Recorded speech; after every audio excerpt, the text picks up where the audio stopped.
My name is Christopher Mitchell, and today I'll be talking about African enslavement. African enslavement began in the early 1500s. During the 1500s, enslavement of blacks began in Europe. Africans were Europe's first work source due to the uncivilization of Africa. Africans were taken away from their motherland and were stripped of their culture, religion, language, and land as a form of domestication. Africans weren't considered human, and more so was considered property. Africans were forced to do free labor and were treated wrong. The ideas of slavery led to what is now known as the prison system. I'm Paul Thomas, and I'm going to be talking to you guys about the statistics of slavery and how it led into the prison system. In 1840, there were apparently 2,187,455 slaves in the southern slave states. But after 10 years, in the 13 slave states, there were 3,045,000 slaves.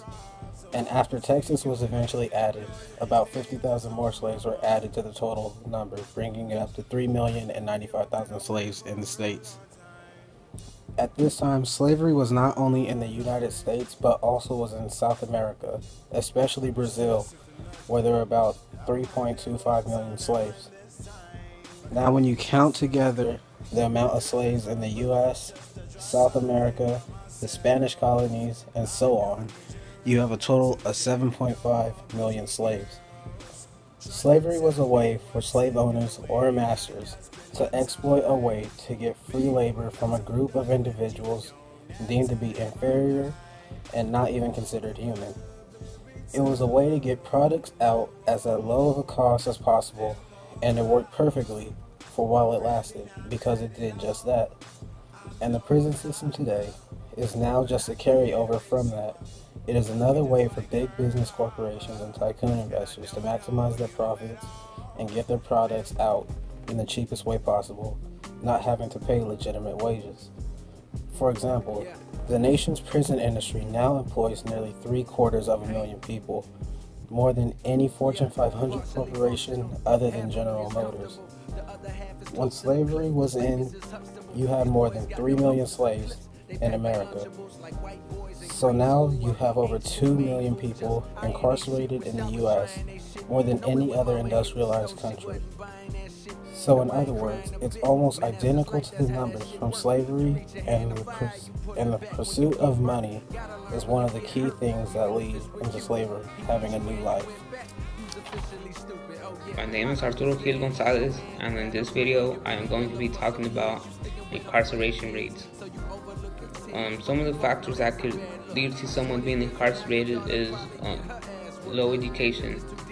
Lower high school graduation rates show a greater likelihood of going to prison. In the book by Manning Marable, he talks about how in 1991 the number of Americans incarcerated in all state prisons were 711,700. Nearly 2/3 of all state prisoners in 1991 had less than a high school education, and 1/3 of all prisoners were unemployed at the time of their arrest. So some of the factors that could lead to incarceration are low education and unemployment. In the same study done by Marable, he states that about 1/2 of all prisoners were black. 23% of all black males in their 20s were either in prison, on parole, on probation, or awaiting trial. Research from the U.S. Commission on Civil Rights found that African Americans make up only 14% of all drug users nationally, but they account for 35% of all drug arrests, 55% of all drug convictions, and 75% of all persons admissions for drug offenses. Statistically today, more than 8 out of every 10 African Americans males will be arrested at some point in their lifetime. For young people who have never been to prison, African Americans are 9 times more likely to be sentenced to juvenile prisons than whites. African American males are 6 times more likely to be incarcerated than white males and 2.5 times more likely than Hispanic males. About 12% of the U.S. population is black, but yet in 2011, black Americans made up 30% of persons arrested for property offense and 38% of persons arrested for a violent offense. Black youth make up 16% of all children in America, but yet they make up 28% of juvenile arrests. 1 in every 10 black men in his 30s could end up in prison or jail on any given day. Today I will be talking about incarceration and slavery and how it affects future generations. Over 14,000 prisoners are currently in Michigan State Correctional Facilities. Michigan is just one state of 50 and has less than 4% of the United States population. Although black people make up only 13% of all of Michigan's population, they make up an astounding 58% of all state prison inmates. Under existing law, prison officials can control virtually every aspect of a prisoner's life. They can decide when he will get up and when he will go to bed. They can decide how much money will be spent on his food and how it will be spent. They can set rules for prisoners and punish prisoners in many ways. They can decide who gets to visit a prisoner and for how long. They can decide how long a prisoner must wait before he gets medical treatment. They can decide that the prisoner will spend 24 hours a day in cell or 12 hours a day doing back-breaking labor. It is up to them. Under the 13th Amendment to the U.S. Constitution, slavery is not illegal. Slavery is illegal unless it is for conviction for a crime. In that case, slavery is perfectly legal. The actual text of the 13th Amendment. Neither slavery for involuntary servitude except as a punishment for crime whereof the party shall have been duly convicted shall exist within the United States or any place subject to their jurisdiction. Congress shall have power to enforce this article by appropriate legislation. Although a large number of white people are enslaved, blacks are rounded up at over 8 times the rate for whites, making this to some degree racially based slavery. What has changed over the last 400 years? Not much. Only the improved cleverness of the slave masters in latching onto ingenious rationales to cloak their crimes. If United States ignores to consider the human rights and changing the law, slavery is not going to vanish. Hi, my name is Mariah Miller, and my group is going to talk about the topic slavery and incarceration. And I'm going to go over how I think slavery impacted incarceration. Basically, slavery and incarceration are similar, but from different times. What slavery and being incarcerated have in common is that your freedom is basically taken away from you. Majority of the slave population was black, and majority of the population incarcerated is black, according to the NAACP. 1 million out of 2.3 people incarcerated is black. Slaves were also paid little to nothing for the hard work they did in the fields, and the same goes for prisoners because they work in shops, and the pay that they get paid for working in the shops is very little, and the pay helps them eat and get personals. It goes towards their books, basically.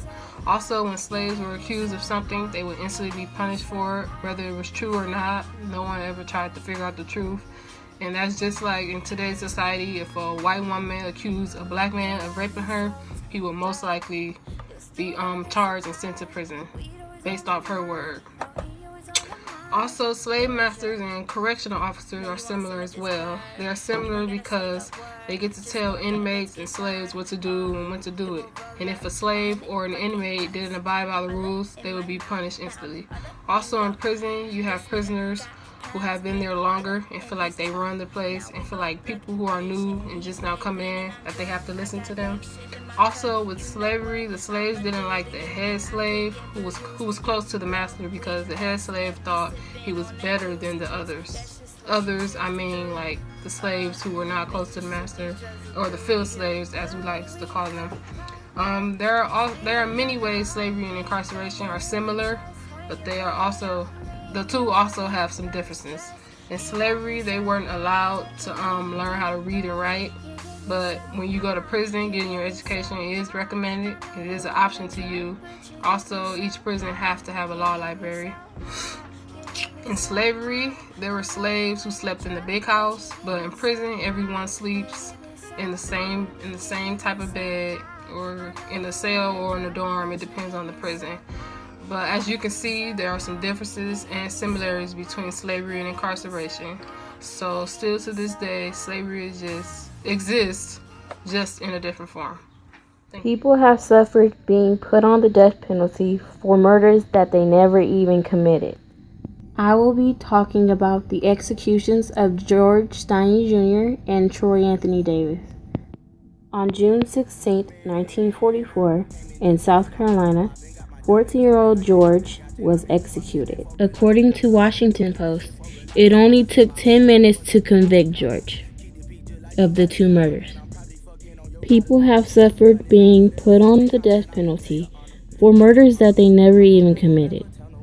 70 years after George's execution, the state of South Carolina exonerated the two murders. Now I will be showing you a quick clip on YouTube that kind of shows what George had to go through while being executed.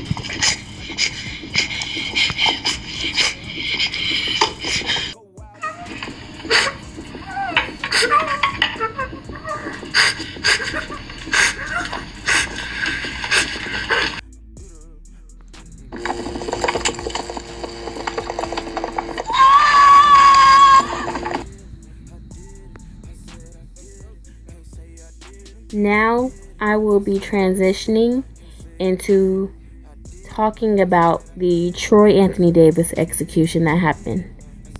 Troy Davis was incarcerated for 23 years until he was executed. His execution was different from George's.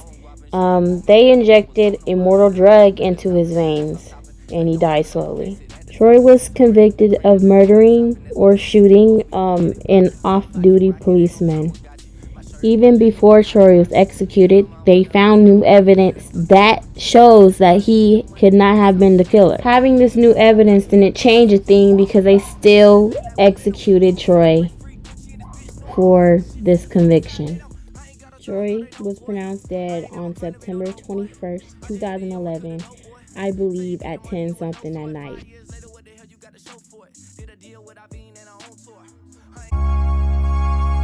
Yeah, farewell.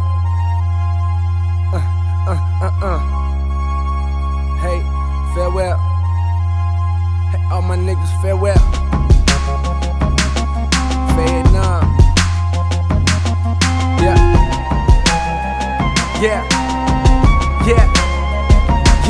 Look, some niggas let they dirt out, some just keep it all in them. So when a man dies, all his secrets go with him and fade. A part of history no longer known.